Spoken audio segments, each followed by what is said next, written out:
China had calculated that Europe would never risk economic confrontation. However, the European Union's coordinated sanctions package just shattered Beijing's carefully constructed trade dominance across 15 critical markets spanning 3 continents. Between March 14th and March 22nd, 2026, a series of regulatory decisions in Brussels triggered the largest forced divestment of Chinese economic positions since the formation of the European Union. We are not talking about symbolic tariffs or diplomatic protests. We are talking about the systematic dismantling of market access worth $847 billion annually, the forced sale of strategic infrastructure across 12 member states, and the complete restructuring of supply chains that took Beijing 2 decades to establish. This coordinated action represents something far more significant than trade policy adjustment. It marks the weaponization of market access as geopolitical instrument and the emergence of economic containment as primary tool of great power competition. The images you are about to see on your screens document the cascading collapse of Chinese economic penetration across European markets. What you see is not gradual policy shift, but coordinated strategic assault designed to eliminate Beijing's leverage over critical European infrastructure and supply chains. The footage shows container terminals operating at fraction of capacity, manufacturing facilities announcing workforce reductions, and logistics networks being systematically restructured to exclude Chinese state-owned enterprises. But that is not the most shocking detail. There are 3 interconnected mechanisms that transformed European regulatory action into existential threat to China's economic expansion model.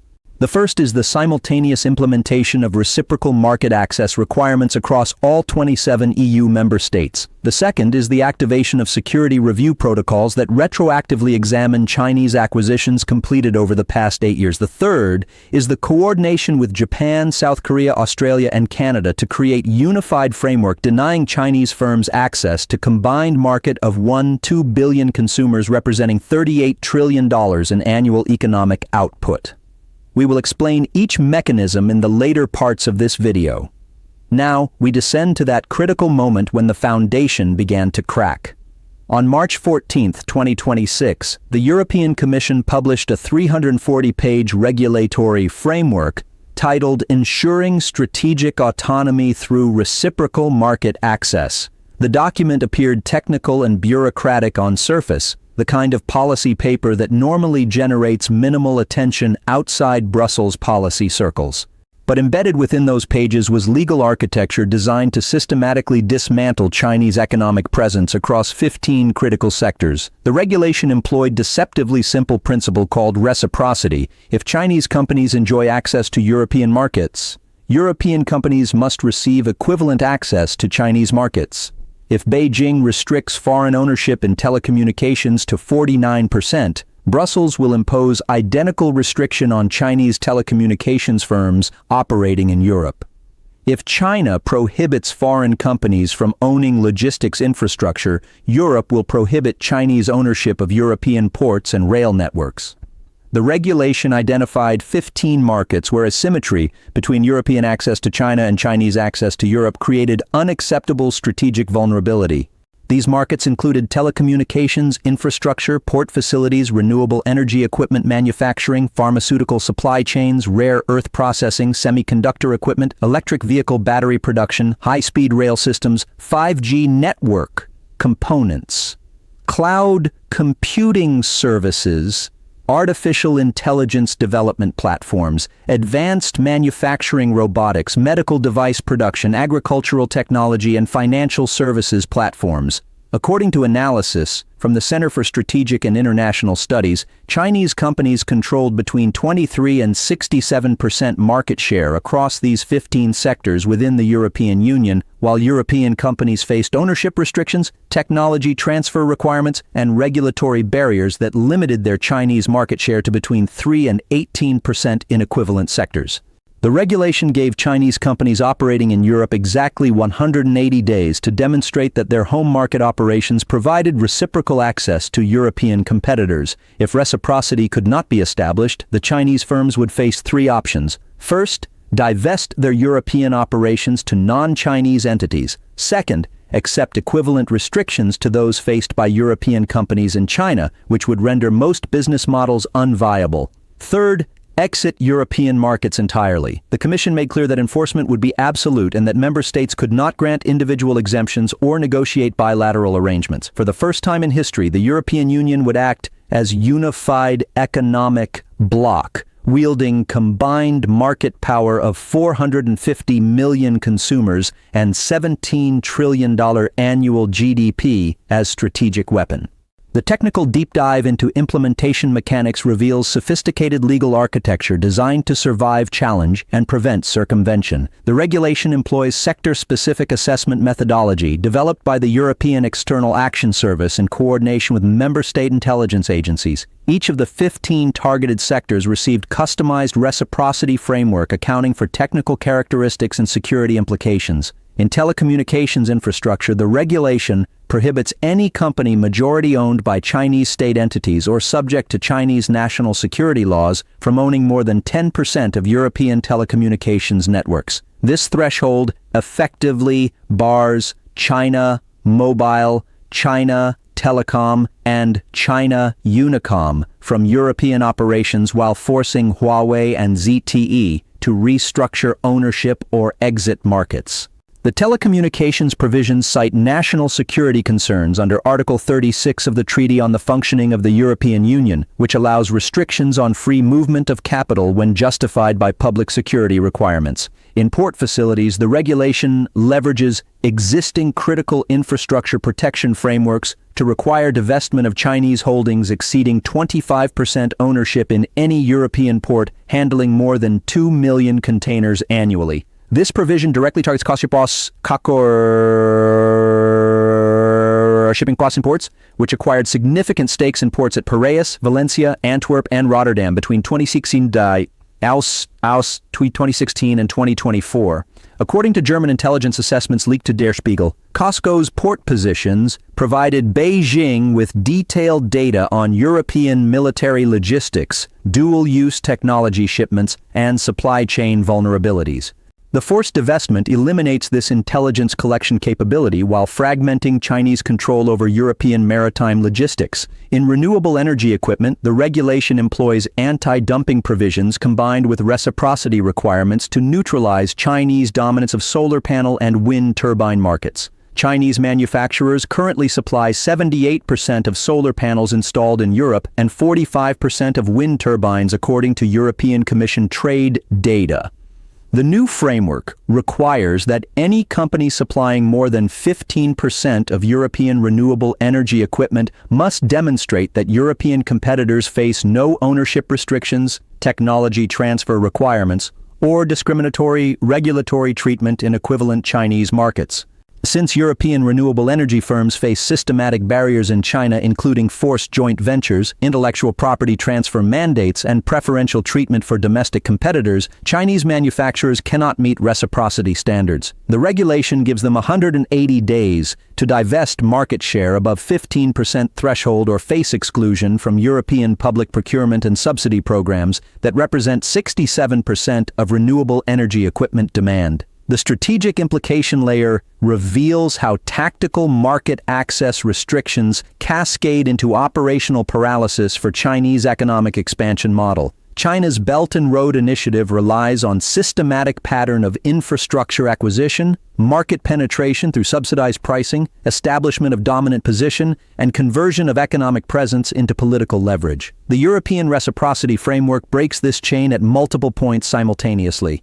By denying Chinese state-owned enterprises access to strategic infrastructure, the regulation eliminates physical presence required for leverage creation. By forcing divestment of existing positions, it reverses gains accumulated over 15 years of aggressive expansion. By coordinating with allied economies, it creates unified resistance that prevents Beijing from playing individual markets against each other.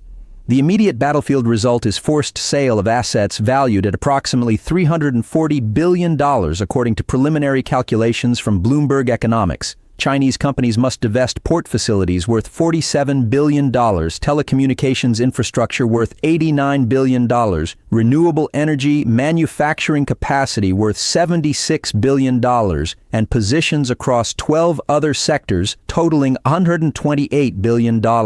This represents largest forced divestment since post-World War II restructuring of German industrial assets. The tactical disadvantage of losing these specific positions enables operational consequences that extend far beyond individual market exits. Chinese companies lose established distribution networks, customer relationships, regulatory knowledge, and local partnerships that took decades to develop.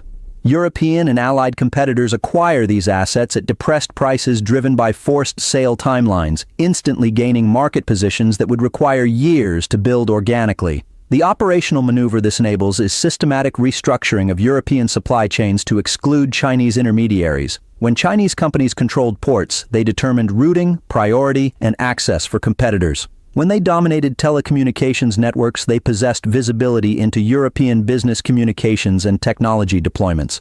When they supplied renewable energy equipment, they embedded monitoring capabilities and created dependency for maintenance and upgrades. The forced divestment eliminates these choke points while creating opportunity for European, Japanese, South Korean, and American companies to establish alternative supply relationships. Within 6 months, European procurement managers will complete contracts with non-Chinese suppliers across sectors where Beijing previously appeared irreplaceable.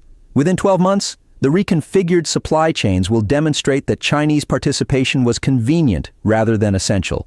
The strategic shift this produces is fundamental rebalancing of economic leverage between European Union and China.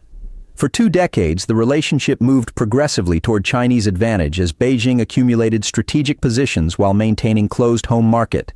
European companies gained sales revenue but never achieved reciprocal strategic presence. Chinese companies gained infrastructure control, supply chain dominance, and political leverage through economic dependencies. The reciprocity framework reverses this asymmetry by weaponizing European market access against Chinese firms, while European companies sacrifice Chinese revenue they never truly controlled. The mathematics favor Europe decisively. Chinese companies lose $847 billion in annual European revenue. European companies lose approximately $340 billion in annual Chinese revenue, according to European Chamber of Commerce data. But the $340 billion European companies lose consisted primarily of sales in sectors where Chinese competitors are rapidly displacing foreign firms, regardless of regulatory environment. The $847 billion Chinese companies lose consisted of strategic infrastructure positions and supply chain dominance that generated political leverage far exceeding financial returns. The geopolitical context expands from economic competition into broader transformation of international system architecture. The European reciprocity framework represents application of economic statecraft lessons learned from Russian energy dependence. After Russia's 2022 invasion of Ukraine exposed catastrophic strategic vulnerability created by German reliance on Russian natural gas, European policymakers conducted systematic review of all asymmetric dependencies on authoritarian states. The China Review revealed dependencies far more extensive than Russian energy. According to confidential European Commission assessment obtained by Politico, Chinese companies controlled infrastructure positions that would allow Beijing to paralyze European economy without firing a shot. The list of vulnerabilities proved stunning. Chinese-controlled ports could deny access to military cargo during crisis. Chinese telecommunications equipment could enable surveillance or service disruption. Chinese-dominated renewable energy supply chains could prevent European climate transition. Chinese pharmaceutical ingredients could be withheld to create health crisis. Chinese rare earth processing monopolies could halt European manufacturing. The reciprocity framework addresses these vulnerabilities through systematic decoupling disguised as fair trade advocacy. By demanding reciprocal market access, European Union establishes moral high ground while knowing Beijing cannot comply without dismantling state capitalism model. China's economic system requires protected home market, subsidized national champions, and discriminatory treatment of foreign competitors. True reciprocity would mean abandoning industrial policy foundations of Chinese Communist Party legitimacy. European negotiators understand this perfectly. The reciprocity demand is a strategic trap designed to force Chinese exit from European markets while portraying Europe as victim of Chinese protectionism rather than aggressor implementing containment. The historical parallel most relevant appears in American-Japanese economic competition of the 1980s when United States employed similar reciprocity demands to force Japanese market opening and limit Japanese corporate expansion. That campaign succeeded in constraining Japanese economic power through combination of market access restrictions, technology export controls, and coordinated pressure from allied economies. The European approach against China employs identical toolkit adapted for 21st century economic interdependence. The critical difference lies in coordination breadth. The anti-Japanese campaign remained primarily American initiative with limited allied participation. The anti-China campaign represents unified action by European Union, United States, Japan, South Korea, Australia, Canada, and increasingly nations across Southeast Asia, Latin America, and Africa. This brings us to the most crucial aspect of the reciprocity framework. The regulation includes provisions for automatic extension to any country that adopts equivalent standards. According to confidential diplomatic cables, Japan announced on March 19 that it will implement identical reciprocity framework effective June 1, 2026. South Korea confirmed March 21 that reciprocity legislation will pass National Assembly by May 15. Australia indicated March 22 that similar measures are under development. Canada signaled March 23 that reciprocity framework aligns with updated foreign investment review standards. The coordination creates cascading effect, where Chinese stas simultaneous market access restrictions across economies representing 54% of global GDP. Beijing cannot retaliate against all simultaneously without triggering complete decoupling that would devastate Chinese economy dependent on export markets for growth and employment. The alliance dynamics receive reinforcement through technology sharing and alternative supplier development. European Union committed $180 billion to Strategic Autonomy Investment Fund that will subsidize European, Japanese, and South Korean companies replacing Chinese suppliers across the 15 targeted sectors. According to European Commission projections, this funding will enable complete supply chain restructuring within 36 months. The investment focuses on critical choke points where Chinese companies currently maintain near monopoly positions. In rare earth processing, European Union will fund facilities in Poland, Estonia, and Romania processing Australian and Canadian rare earth ores. In pharmaceutical ingredients, subsidies will support manufacturing capacity in Ireland, Belgium, and Czech Republic. In semiconductor equipment, funding will expand Dutch, German, and French production capacity. The systematic approach eliminates Chinese leverage by creating redundant supply capacity distributed across allied territories where Beijing cannot coerce compliance. The psychological and human dimension reveals tensions within Chinese leadership as economic containment strategy becomes undeniable reality. According to analysis from China experts at the Mercator Institute for China Studies, internal Chinese Communist Party assessments acknowledge that the reciprocity campaign represents coordinated Western effort to prevent Chinese achievement of economic superpower status. The internal documents reportedly express shock at European willingness to accept short-term economic costs to eliminate long-term strategic vulnerabilities. Chinese leadership had calculated that European business interests would prevent aggressive decoupling measures. The reciprocity framework demonstrates that European security concerns now override commercial considerations. Individual Chinese business leaders face agonizing choices as forced divestment deadlines approach. Companies that spent decades building European market positions must now sell assets at disadvantageous prices or exit markets entirely. Telecommunications executives watch market valuations collapse as buyers recognize sellers face regulatory gun to head. Port operators negotiate sales knowing European regulators will block any transaction maintaining indirect Chinese control. Renewable energy manufacturers restructure supply chains while customers abandon long-term contracts out of fear that companies will lose market access before fulfilling obligations. The human cost appears in workforce reductions, abandoned projects, and strategic reversals that erase years of investment and effort.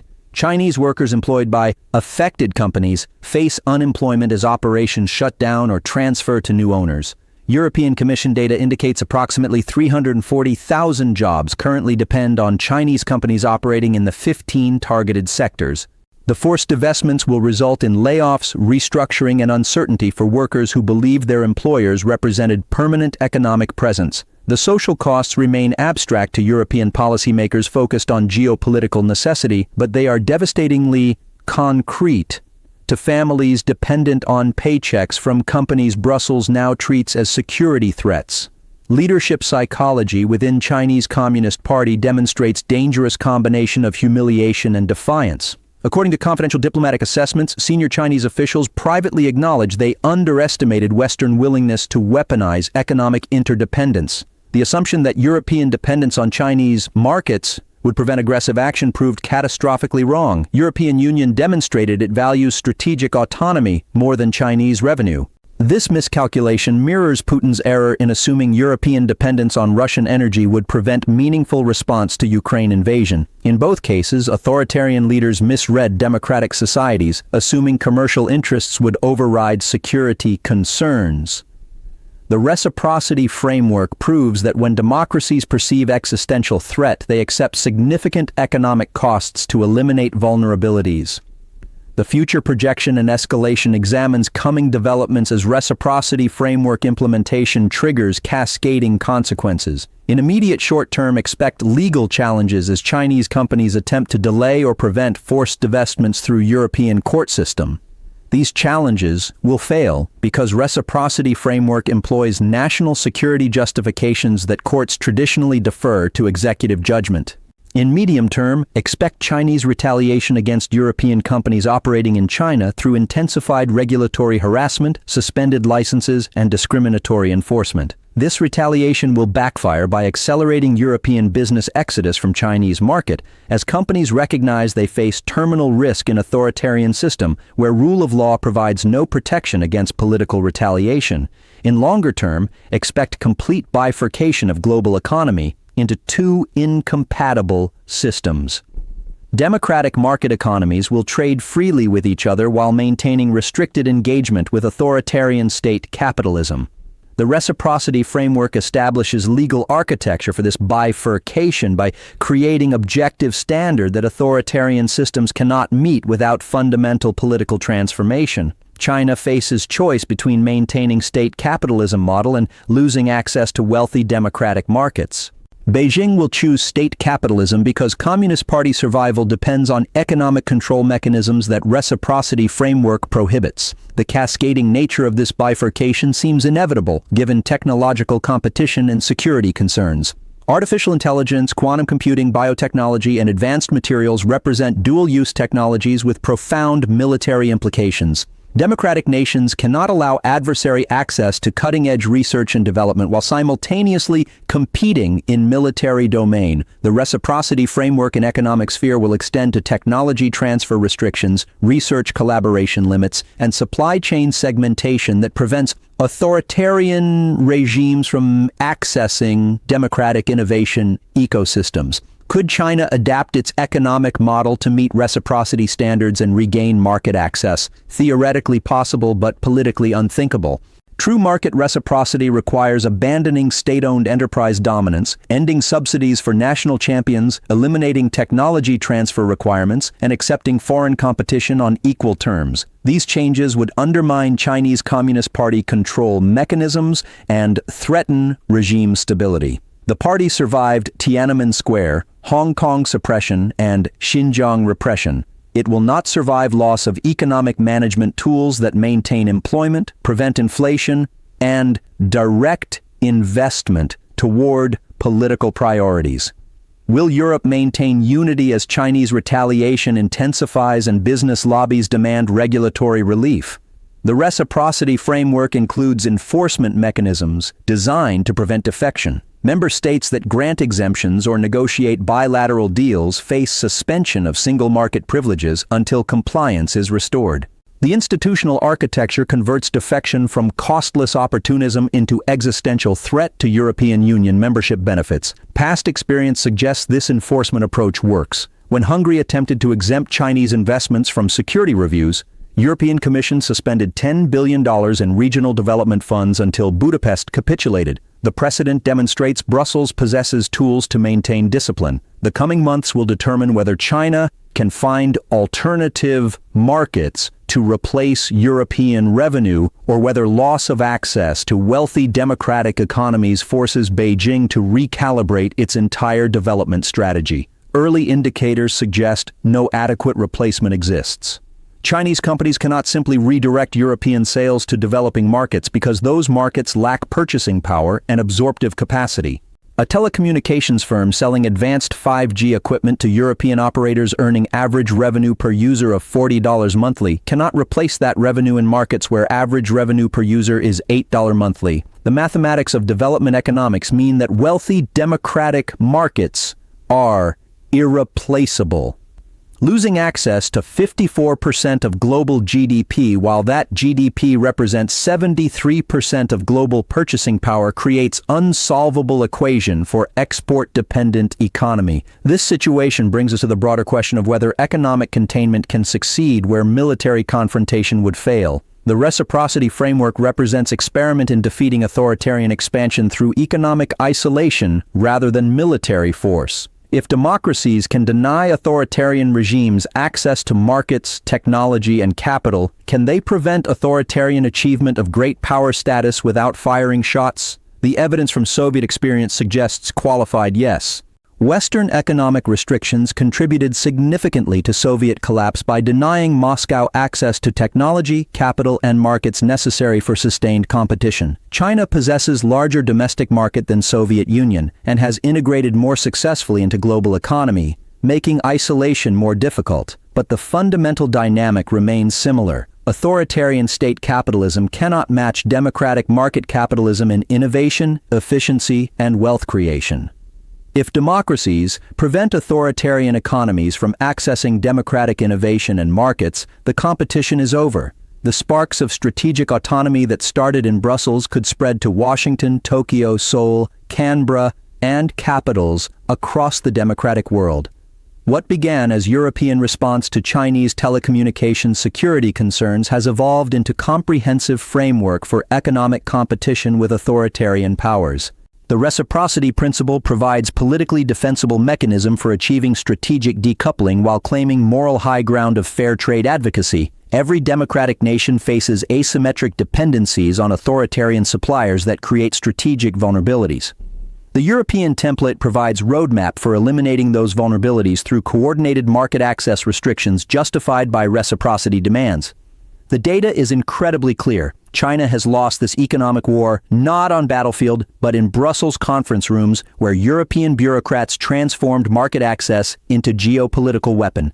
The 15 markets that Brussels is systematically liberating from Chinese control represent $847 billion in annual revenue and decades of strategic positioning. That positioning is now being dismantled through regulatory framework that forces divestment, restructures supply chains, and eliminates dependencies that gave Beijing leverage over European strategic decisions. The truly shocking detail is not the scale of Chinese losses, but the coordinated nature of democratic response. When European Union, United States, Japan, South Korea, Australia, and Canada implement identical reciprocity frameworks simultaneously, they create unified economic bloc, controlling 54% of global GDP that China cannot penetrate without abandoning the state capitalism model that defines its political system.